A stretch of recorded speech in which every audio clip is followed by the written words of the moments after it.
Hey, what's going on, guys? Dottz here, and today I'm bringing you a complete guide to Abyss 1, the Magnus for Black Desert Online.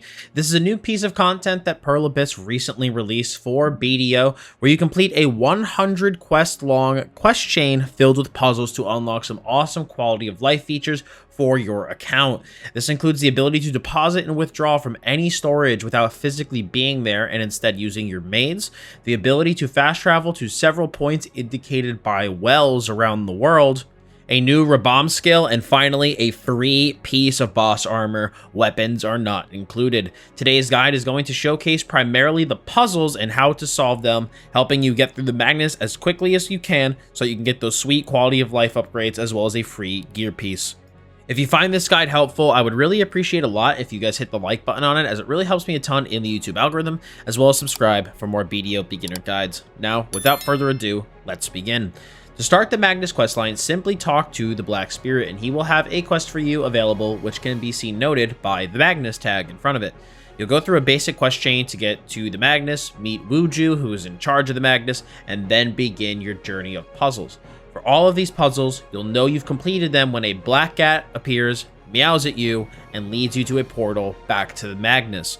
Our first puzzle is going to be Peaceful Viglante. For this one, you'll simply find yourself in a boat. Really isn't much of a puzzle, to be honest, as you just simply need to row your boat around the water, picking up various lights. Very easy way to kick things off. Our next one is going to be Sad Red-Nose Imp. For this puzzle, you're going to find yourself in a cave with Red-Nose, who's running around the cave with a conal AoE in front of him. If you step into that, you will fail the puzzle and have to start over. For this one, you need to find 4 pearls scattered around the cave, pick them up, and bring them to the light in the center of the cave without getting caught in Red-Nose's conal. Then you'll see a small ramp to the side that has the black cat near it. Walk over to him, it'll walk up the ramp and then give you the portal back to the Magnus. Our next puzzle is going to be Pendulum Goes Clickety-Clack. This is another pretty easy one. You just simply need to pick up the pearl under the glowing light and successfully walk it to the other side of the path without getting hit by any of the orbs. Just do this a couple of times and then the puzzle will be complete. This next puzzle is going to be the first one that actually has any bit of thought to it, and it's going to be the Golden Line of Serendia. This one also has multiple parts. First off, you need to put out fires blocking your path. You're going to want to interact with a small waterfall in the entrance of the room, which will give you a buff. Now, walk slowly towards the fire blocking your path, and as you get near it, it will put out the fire that's blocking your way. Do this as you slowly approach the gate, and eventually Jordine will open the door. When you reach the next room, there will be a bunch of black spirits floating around in an area in front of you that will kill you if you just try and walk through it. So you're going to want to use your class's movement abilities to actually get through that area.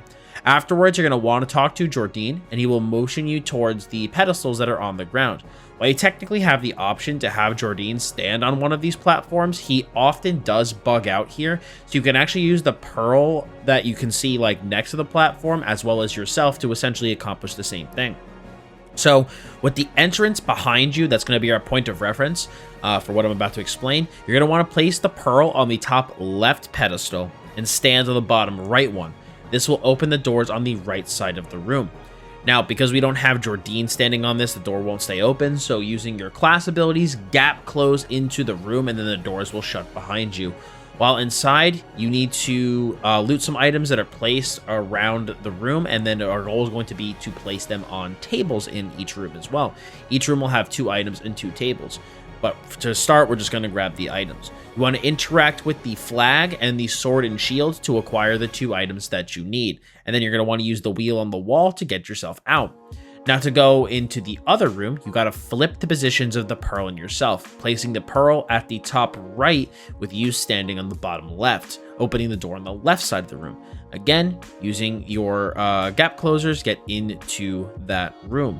And you'll see a container of parchments to interact with, as well as barrels that you need to interact with. Now that you have all the items that you need, you want to place the items in the correct tables. If you talk to the statues outside of each room, it will give you hints as to where the items need to go. And if you place the items on the correct tables, a text prompt will tell you that you hear something activate. In the room on the right, you want to place the ancient orders and the flag. And in the room on the left, you're going to want to place the quiver and the helmet. Afterwards, the door will open and you'll get a very basic combat phase where you need to kill some mobs as well as damage gates to continue through. Once you get through that, you'll reach the boss, Katzveriak, words are hard. You're going to want to kill him and the puzzle will be complete and you will go back to the Magnus. Our next quest is Exploding Fireworks. This one challenge is pretty easy. Simply talk to the glowing red snake who will summon a cannon for you to use. Hop onto it and using the cannon's controls, shoot the monsters trying to reach the crystal in the middle of the room continuously until the challenge finishes. Sometimes this challenge does bug out and the cannon is like you can't interact with it. You just need to make sure that your textures are on high and that should solve any problems you have with interacting with the cannon. Our next one is going to be To the Dragon Palace. And this one can be kind of a pain in the butt if I'm going to be honest with you. For this challenge, you need to interact with orbs that will port you around this room that you're in, with the goal of reaching the platform all the way at the top. This is going to be like one of the only parts of the guide where, to be honest, I'm not 100% sure if there's a rhyme or reason to this puzzle, as I just kept interacting with orbs until I got to the place that I needed to go to. When you click the correct orb, it will actually glow dark so that if you do get sent back to the beginning, you will know which is the correct path to take. Incorrect orbs, on the other hand, will just grow like a brightish yellow white. Simply interact with the orbs until you reach the platform all the way at the top, which is going to look like a small pillar that you're standing on top of. And then once, some of the text dialogue completes, just jump off and jump into the water and you will complete this challenge. The next one is going to be Some Adventurer's Grave. For this puzzle, you're going to want to reach the glowing area on the opposite side of the room from where you start. However, there are several pillars that shoot lasers that try to kill you, blocking in your path. So to do this, you need to actually sneak past them. So with your weapon sheathed, you're going to want to press Q to crouch and walk to the other side where that glowing pillar is. Then you have to pick up the pearl and bring it to another glowing area once the red AoEs in the room dissipate. Just like that, you are done. The next one is The Girl Who Lost the Sea. This is what I would consider probably one of the worst puzzles in the entire Magnus, just due to it being very annoying and pretty buggy. It's fairly easy though from a conceptual standpoint. First, light the fire in the middle of the island and then talk to Lara, who will tell you that she needs you to gather supplies. If you ask her where things are, a glowing yellow light will be summoned that shows you. Everything is very easy to find for the most part, except for one thing, which is the hard trees, which are appropriately named. These are on the very edge of the island on a really steep slope. So you want to follow the light, and as you go down the slope on the side of the island, be very careful not to walk too fast or you will slip in the water and be ported back to the center of the island. But if you hug the island as much as you can, you will be able to get to the tree and cut it down. Also, don't worry if once you cut it down, you can't go back up. I'm pretty sure if you just jump into the water and get ported back to Lara, you will still have gotten credit for cutting the tree down. Then, once Lara has all of the materials for your raft, she will have you bring it to the edge of the island and motion for you to leave. Normally, the raft should take you to the Magnus platform and you're done. However, mine bugged out. Some people told me that I really needed to restart this and, to do the quest over, but that actually isn't true. And you can actually swim out to the Magnus platform. It's a pain, don't get me wrong, but it's better than having to cut down those damn trees again. The next puzzle is Only Thing That Matters. Another pretty simple one. Simply face the orb in the pillars in the direction that the NPC standing in the middle is facing. You'll know if it's done correctly if each orb in the pillar, the orb in each of the pillars glows like a faint yellow, and that'll basically signify that it's facing the correct way. The next one is Beneath the Surface. To complete this puzzle, speak to the NPC in the cave and get the Ferocious Thief Mole quest, which will allow you to start. Then a bunch of moving dust piles will appear on the ground that are moles beneath the surface. Simply attack them as much as you can until you eventually find the right mole, and you will get credit for completing the quest. Then talk to the NPC again, complete the quest, and you're done. The next one is a Rowdy Crowd. Next one is just simply a horse taming quest. So if you know how to tame horses, just tame it and bring it back to the cart. But for those of you who don't know, with your rope and sugar, approach a horse and you'll want to use the, right-click the capturing rope to actually equip it. And then you will have to have your crosshairs on the horse. You'll want to then press LMB and you will enter the horse minigame. You want to approach the horse slowly, and if the horse tries to like buck or go back, you're going to want to press spacebar as fast as you can. Typically I'll use like 2 fingers and like have, each finger smash like in a different order just so that you can win the quest. Otherwise the horse is tough to beat. But sometimes you might also have to complete this mini game multiple times. As you get towards the horse, you want to use the lumps of sugar in your inventory, which will increase your probability to successfully mount the horse, and then simply try to get on. Mount the horse, bring it to the cart, interact with the cart to connect it, and then you're done. The next one is Captivating Cruise. For this puzzle, you need to move around a shipwrecked boat and find a flare to signal for help without being caught by the pirates. Basically, just run around the ship and interact with anything you can to try to find the flare. Whenever you get a prompt that says pirates are nearby and you need to hide, you're going to simply want to press Q to crouch or go underneath the water to avoid detection. Once they pass, go back to looking for the flare. Once you find it, go to the front of the ship all the way at the top, interact to fire it off, and you're done. Our next puzzle is going to be Look Before You. And this was definitely, at least for me, one of the tougher puzzles in the Magnus, and I probably wouldn't have completed it without the help of Stream Chat. To start, talk with Yonhwa to initiate the quest. Then go as far up the staircase as you can until you see some ancient writing on the wall, and then interact with it. Afterwards, go down the stairs until you see an oil lamp on the wall. You'll notice an area of the stairs right in front of it is missing. Fall through that and you will land on an invisible platform, and there will be a wheel on the wall that you have to spin, which unlocks the next piece of the puzzle. Jump off, then again go back up the staircase as far as you can until you see more ancient writing on the wall, and then interact with it. I had problems with this part of the quest just kind of bugging out, but I'm pretty sure to complete this, you need to interact with the wheel that is as far down the stairs as possible that had a mob spawn next to it to unlock the next phase of the puzzle. You just got to kill the mob, spin the wheel, and you're pretty much done. But like I said, I did have issues with this part bugging out for me, so like one time I did interact with it and it didn't work, and then I did it again and it magically worked. I don't know, but I'm pretty sure it's the wheel at the bottom. Then with that done, again, go up as far the staircase as you can until you see more ancient writing on the wall, interact with it, and then you will see a translucent path spawn in the middle of the room. Just walk onto it, gap close behind the mob, kill it, and bam, you're done. Then again, once, go up the staircase as far as you can until you see some ancient writing on the wall, and then interact with it. At this point, hordes of enemies will spawn, as well as, for some reason, glowing dogs and chickens scattered around the room. These are actually platforms that you need to traverse to get to the final area. Follow them until you get to the black cat, and just like that, you are done. You don't really even care about the mobs that spawn. You just want to, jump on the cat or the dog and chicken platforms, and then it'll bring you to the black cat. You're pretty much done. The next one is going to be Stormy Hills. So to start this puzzle, once you spawn into the area, interact with the orb in the middle of the island that you're on. You will then see an ever-closing circular area of lightning. Your goal is to stay in the middle of the lightning storm and not get struck. Just make sure to stay in the middle of that area to stay safe. Do that a bunch of times and the puzzle will be complete. Our next one is Struggle for Survival, and this is going to be one of our first combat-oriented puzzles. All you simply need to do is defend the platform that's in the center back to the Magnus from a horde of centaurs, as well as coup de maneuver. Once you hold your ground, the platform is fixed, and you'll port back to safety. Very easy, just simply kill everything that tries to attack you. Our next one is going to be Soar Like a Bird. This one is incredibly easy. Talk to Ballo and grab his quests and listen to his story. Then you'll have to answer some questions, and the answers are as follows. For question 1, it is 2 eagles flew by, and for question 2, it is seagull. And that's it. Very easy. Our next one is going to be Scarlet Thread. If you've ever played Snake before, this quest will be very easy for you to do. Touch the orb in the middle of the area, and then 3 NPCs glowing yellow, blue, and red will spawn, as well as 3 corresponding colored orbs.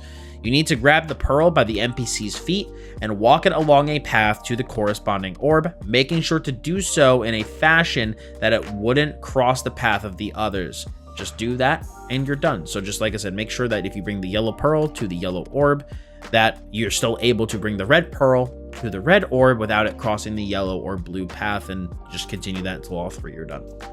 The next one is going to be Peculiar Library. For this quest, you need to talk to Jordine and answer some questions to complete this puzzle. If you fail, you need to run around the library and find the book with the answer. However, I'll give you the answer to his questions, which are as follows. Question 1 is wind and lightning. Question 2 is if there's no bread, then cake. And question 3 is Everlasting Glory of the Vidir Odor. Our next puzzle is going to be End of Tomorrow. This is another one that is kind of a pain, if I'm going to be honest. To start, talk with Jordine. It will tell you to bring the pearl from the cart to the end of the path that has a ton of traps on it. Annoyingly, you have to hop into the cart, grab the pearl, get out of the cart, and then try to traverse the path without getting hit by anything. Some traps are buried actually in the sand here, so you need to be very aware and try to remember where they are if you do fail. I honestly just found a hold a W key and YOLO forward strategy to work the best for me, but find what works for you. Drop the pearl off at the end by the goal, and you are done. Our next one is Southward Travels. To start this one, talk to Hyunwha and accept her quest. Afterwards, follow the prompt to turn the wheel to open the gate in front of you. Once you go through that, you'll be at your first puzzle. To complete this, you need to interact with any of the torches in the room to get kindling. Afterwards, you're going to want to walk that kindling to one of the 3 pedestals that you see around the room to set fire to them. There's 1 pedestal in the middle of the room and 2 that were on either side of the path that you took into the room itself. Only certain kindling will work on each pedestal, and you'll know if you got it right because the fire will stay lit. Now, I'm not 100% sure which kindling goes to which pedestal, but there really aren't that many options here, so a simple trial and error will really not take that long. Once you complete that, the gate to the next room will open, and you and Hyunwha will go through that gate to start the Hyunwha's Destiny puzzle. After this starts, Hyunwha will lead you towards a path that is blocked while you dodge AoEs. When you get there, she tells you she needs you to unlock the gate that's blocking your path. You will find in the surrounding area objects on the ground that you can interact with, and they will have glowing yellow circles near them. They're really hard to miss because they're like big piles of ruins, such as like a big spherical object, an arch-like object, and then a couple more ones like a diamond. There's a bunch for you to interact with. Your goal here is to go to each of those, pile of ruins, the objects around the room, interact with them to pick up ruin fragments, and then bring that ruin fragment to the corresponding shape that's in the center. So if you look towards the center of the room, you'll actually see glowing shapes, which indicate what you need to bring to it. So, for example, if we want to do the sphere, you need to get the spherical fragment, go to that, grab the loose one in the room, and then bring it to the glowing sphere that's in the center, interact with it to place it, and then just repeat that until you do that for all of the ones in the center, and you're done. After that, Hyunwha will open the door, she'll walk you to the Magnus platform, and you're complete. Our next one is Riddle of the Slumbering Sage. This is a memory style puzzle. You're going to want to stand in the middle of the room, and you will see 2 smaller circles in front of you, which we'll refer to as platforms. When the puzzle starts, you will see shadowy monsters appear in the room, depicting certain animals. You need to memorize the animals that appear. Once those disappear, you will see 2 appear on the platform in front of you. Your goal is to choose the one that did not appear. Simply repeat this process until the puzzle completes. Our next one is Third Laboratory. This one is also pretty simple. You'll walk into a cave and you'll see Red-Nose surrounded by an energy field. Talk to the Chimera to start the puzzle. Your goal is to maintain the energy field around Red-Nose at an acceptable level. Hit the red pillars to make the field smaller and the blue ones to make it bigger. Repeat this process until the puzzle is complete. The next one is Where the Dragon Sleeps. Start by simply talking to Leon. Then, with your weapon sheathed, press Q to enter crouch. You'll see a dragon in the room ahead of you. Walk towards the dragon crouched and be sure not to hit any of the pots in the room. Sneak to the back of the dragon and you will see a treasure chest behind him. Interact with it and you're done. The next one is Light Bearing Pot. This puzzle is honestly just kind of a game of chance. You simply just want to destroy pots to try to find a light in one of the pots. After you destroy a full set of pots, look to see if any of them contained a light. If it did, interact and you're done. If not, just repeat the game over and over until you find which one has it. Our next one is going to be Into the Fire. For this puzzle, you need to bring pearls to the platform around the enemy in the middle of the room. Walk towards the glowing pearl and pick it up. After that, try to avoid all the AoEs and bring the pearl to one of the platforms surrounding the enemy in the center of the room. Repeat this process until all the platforms have a pearl placed on it and you're done. Our second to last one is Rhutums Strike Back. So you're going to want to talk to the Rhutums wizard standing outside of the gate so that he allows you to enter the fortress standing in front of you. Once inside, he will start channeling a spell and asks you to guard the gate.